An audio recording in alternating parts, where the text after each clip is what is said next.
headlines of this hour on VTV News. EU businesses commit to expanding investment in Vietnam. Later on, government restructuring launches with new ministries. And in a world news, European leaders push for a Ukraine peace plan at London summit.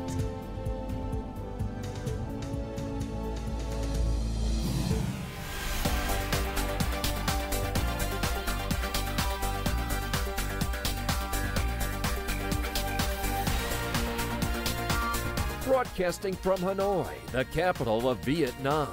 VTV News starts right now. Good afternoon. It is now 3 p.m. local time in Hanoi, and you're watching VTV News. I'm Phie, bringing you the latest updates. Now, European companies are confident in Vietnam's potential and eager to attract more investors to the country. This was the key message from the European business community during a dialogue with Prime Minister Phie and government leaders on Sunday. A recent survey reveals that 75% of European businesses plan to introduce Vietnam as an investment destination. With the EU-Vietnam Free Trade Agreement, or EVFTA, in place, bilateral trade between Vietnam and the EU reached $68 billion last year, representing a 16% increase from the previous year. The progress Vietnam has made over those years is truly remarkable. I'll take myself as an example. If I see how I arrived 8 years ago in Haiphong and how Haiphong transformed itself. To continue strengthening ties and attracting more investment from EU businesses, Vietnam needs to further improve its investment environment and develop infrastructure to create better conditions for these companies. Vietnam from a rising star to an undisputed market leader. First, we should talk about the creation of a fair and consistent investment environment. Secondly, we need to guarantee our investors coming to Vietnam the unconditional access to green and stable green energy. Thirdly, we need to modernize customs and supply chain to keep the trade flowing. The EU is Vietnam's fourth largest trading partner. European corporations and businesses are also the fifth largest investors in Vietnam, with total cumulative investment exceeding $30 billion.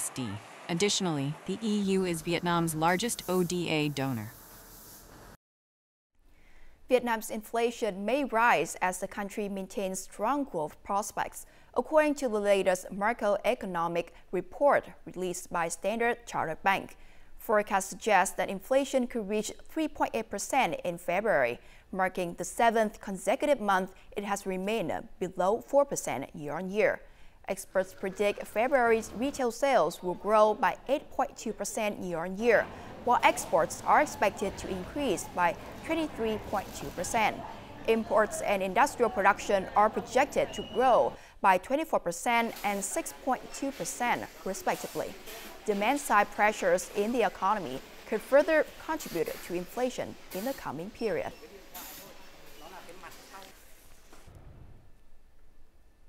Now, since the Lunar New Year, Vietnam's agricultural exports have been facing significant challenges as key international markets implement stricter quality controls. In addition to ramping up inspections of Vietnamese agricultural products, some major markets have even rejected imports or returned goods that fail to meet compliance standards. This has forced businesses to find ways to strengthen quality assurance protocols.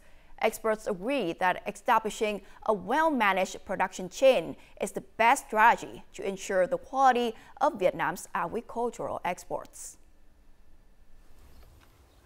Dragon fruit prices have dropped significantly, with surpluses accumulating as importing countries tighten quality standards and businesses limit their purchases. Despite this downturn, one farm continues to sell at prices higher than the market rate.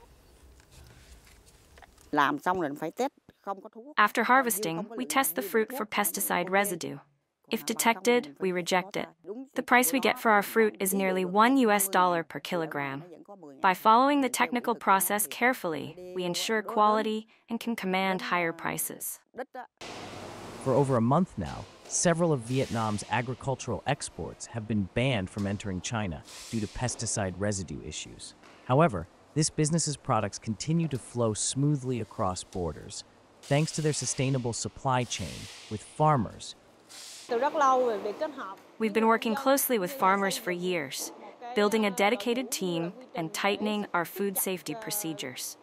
This partnership allows us to meet the strict import regulations of other countries. We can ensure food safety and maintain stable production without disruptions. Exporting agricultural products is a complex value chain, from production to final sale. It's not just about selling, it's about adhering to strict production processes. Safety must be the first priority for producers. Without that, the entire export business is affected. Experts suggest that following a strict production chain is the most effective solution as countries increase technical barriers to trade.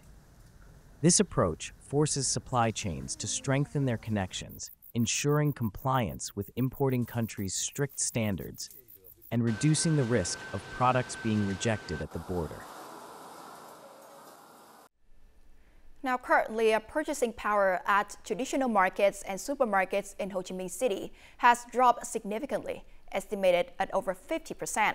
This year, the retail market is expected to face even greater challenges than last year. The slight increase in prices for certain goods have further limited consumer spending. Overall, consumers are focusing only on essential food items, with purchasing volumes also decreasing. According to experts, the decline in consumer demand is due to changes in income, as job stability remains uncertain.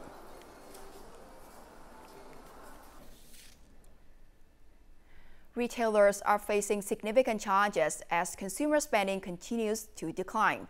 To achieve the government's target of 12% domestic consumption growth, experts emphasize the need for a cost-cutting measure and initiative to stimulate consumer demand in the retail sector. More to follow.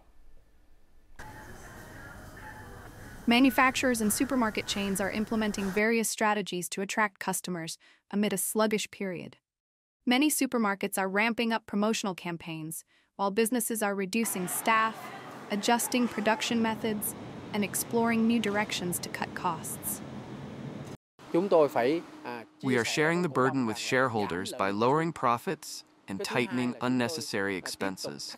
We're running promotions for agricultural products and seafood alongside clearance sales. Ho Chi Minh City's Department of Industry and Trade has pledged support for businesses through supply-demand connection initiatives and raw material sourcing programs. Key measures include consumer stimulus programs, large-scale promotional campaigns, and targeted consumption promotion. We are developing trade promotion programs to boost consumer demand in 2025. Notably, we have proposed to the city government the continuation of the Shopping Season 2025 campaign, with major discount events in the summer and the end of the year to drive retail sales.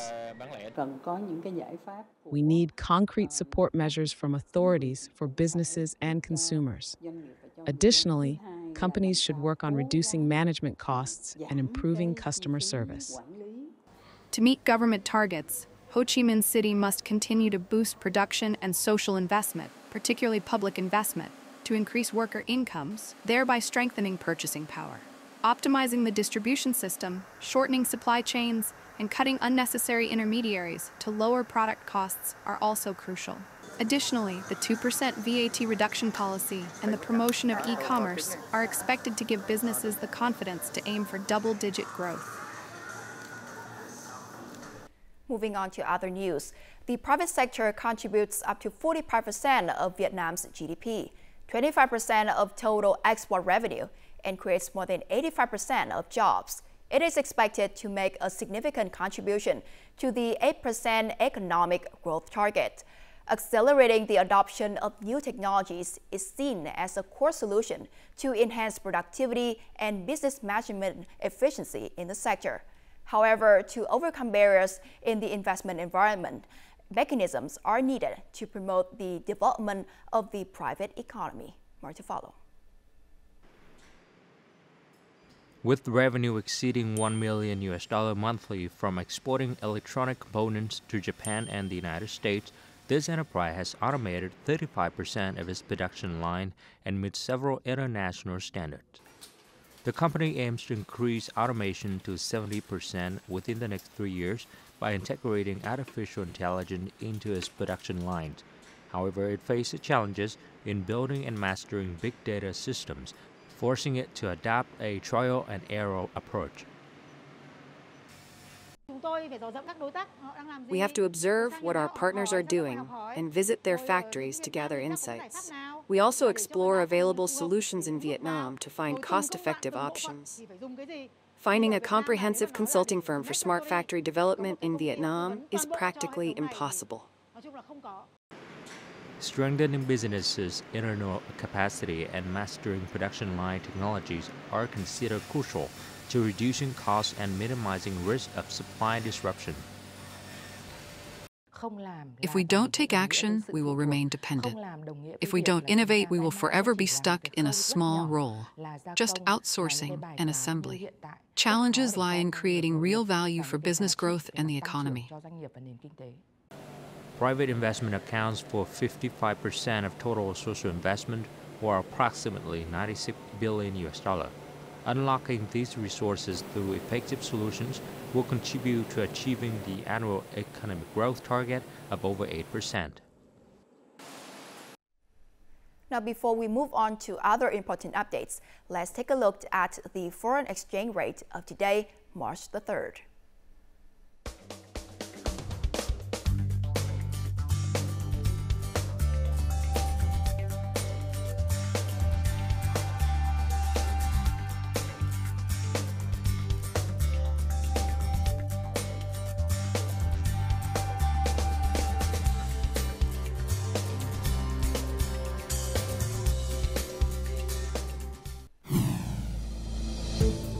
Coming up next,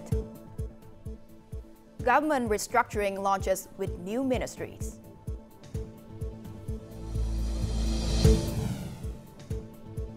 And Vietnam race to unlock forest carbon credit potential.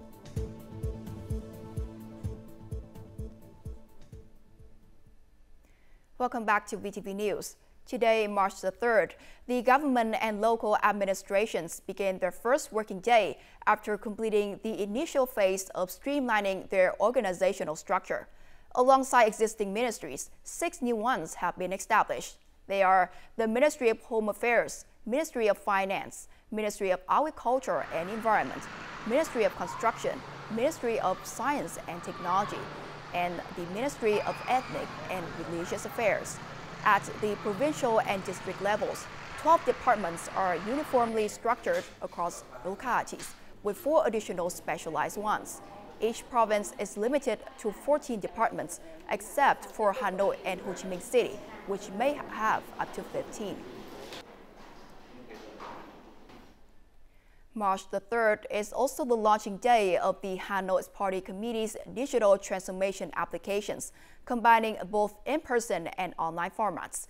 These include a system for managing documents and city administration for party agencies, the Vietnam Fatherland Front, and socio-political organizations. Additionally, features include a scheduling software for the party committee and virtual assistants for policy inquiries and assessment. 4 units have committed to pioneering innovation and digital transformation: the Party Committee Office, the Office of the National Assembly Deputy Delegation, and the People Councils, the City Office, and the Hanoi Public Administration Service Center.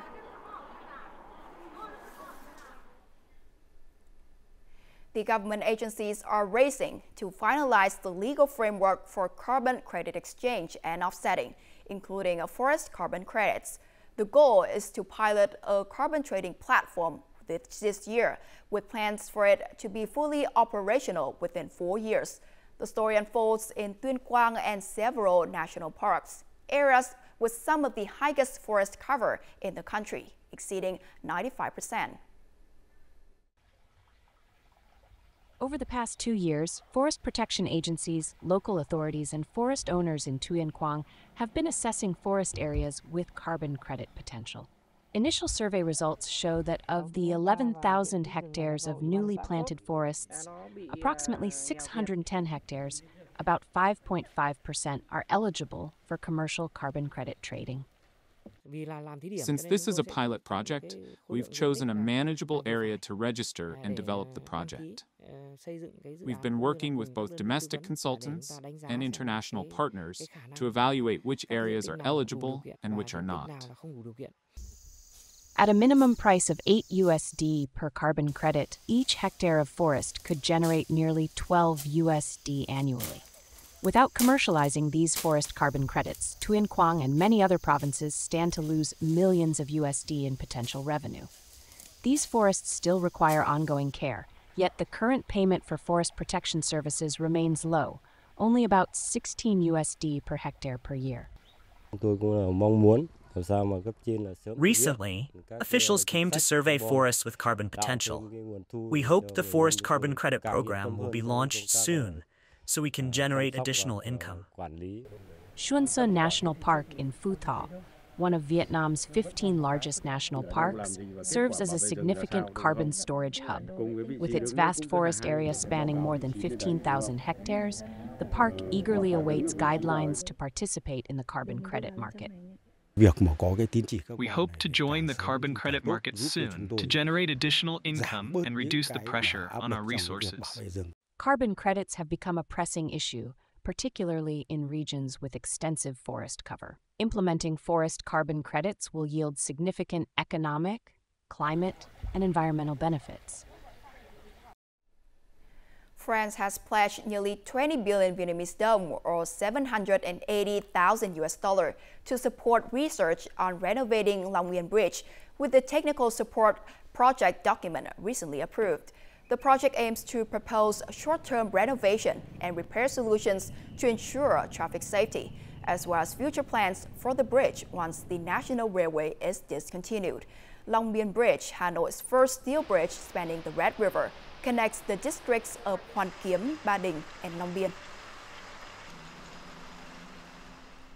Over the years, numerous innovative and practical initiatives have been effectively implemented to harness the collective strength of the people in protecting Vietnam's border. In Đắk Lắk province, local authorities, the border guard force, and the public have played a crucial role in fostering a movement for national border protection in the new era. During her first visit to the border, Ha Thị Nung had the opportunity to join a patrol team.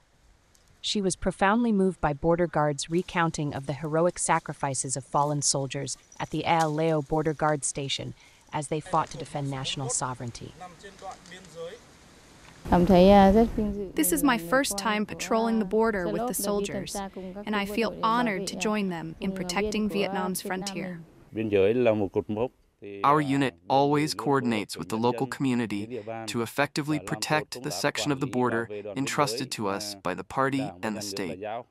More than 2,400 groups, households, and individuals have voluntarily registered to oversee nearly 60 kilometers of the border. Various community-based initiatives and clubs have also been established to enhance border protection efforts. We have successfully leveraged the combined strength of government agencies, organizations, and the people in safeguarding national sovereignty, territorial integrity, and border security. Every border guard is committed to remaining close to the people and understanding, respecting, and assisting them.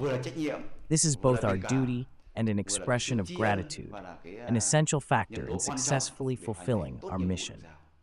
For generations, Vietnam's borderlands have been considered sacred ground. The people and communities residing in these areas understand this more than anyone else. They have become living boundary markers, actively contributing to the nationwide border security movement and working alongside the border guard force to firmly safeguard the country's territorial integrity. Coming up next in our world news. European leaders push for Ukraine peace plan at London summit. And let's look at how Hollywood celebrates Best in Film at the 97th Academy Awards.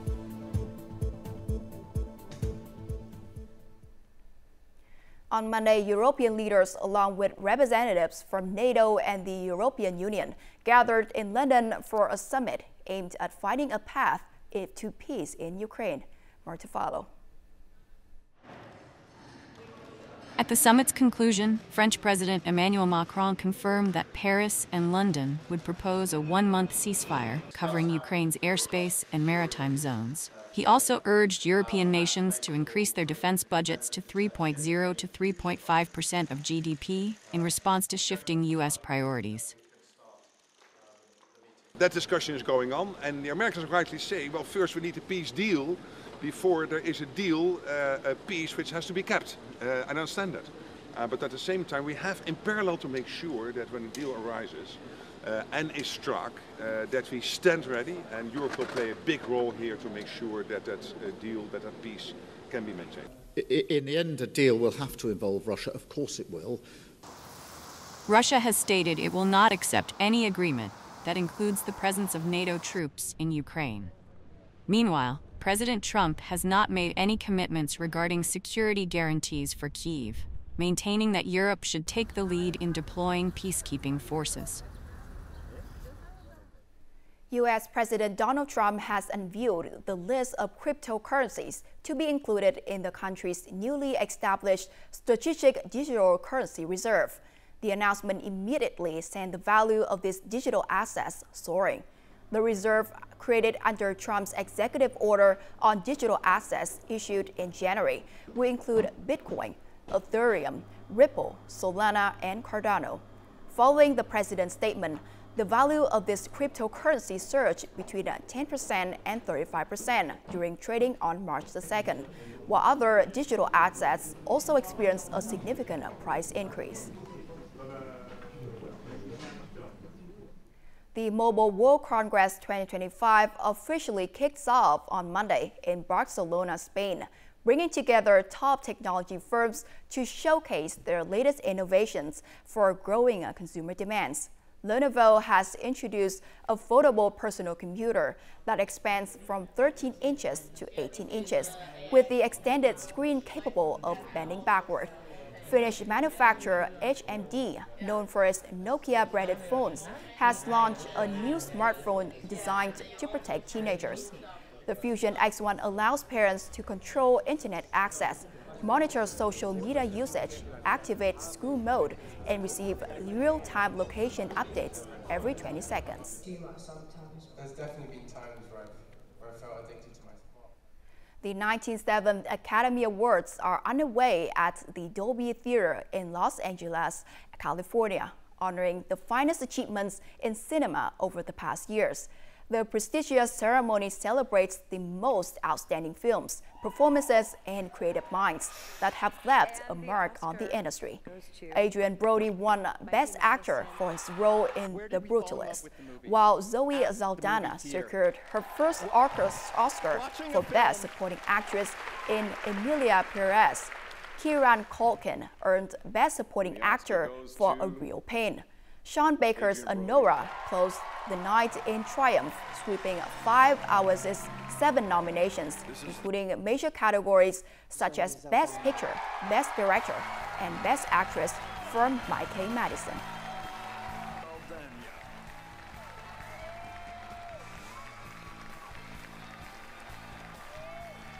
Steve, for trying to raise me. You're really good. And up next is the weather forecast.